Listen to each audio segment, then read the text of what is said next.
এই মোট তোমার কিন্তু 10,000 টাকা দেওয়া হলো, সুদ সহ 14,000 টাকা ফেরত দিবা।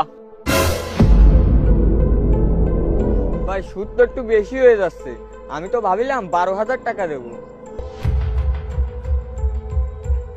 কিসের 12,000 টাকা? 2 মাসের সুদ আসবে তোমার 4,000 টাকা, 4,000 টাকাই দেওয়া লাগবে। আর তা নাহলে তোমার টাকা নেওয়া লাগবে না, টাকা ফেরত দাও। না না না ভাই ঠিক আছে, আমি আপনারে সুদ সহ 14,000 টাকায় ফেরত দিবানি। এই চল।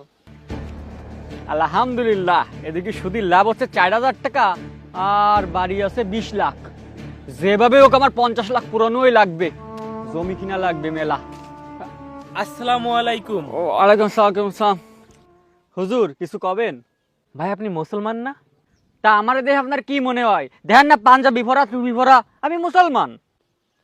তাহলে ভাই আপনি জানেন না আমাদের ইসলাম ধর্মে সুদ দেওয়া এবং নেওয়া এই দুটোই হারাম। তুমি কোয়ানে পড়িছো সুদ দেওয়া নেওয়া হারাম?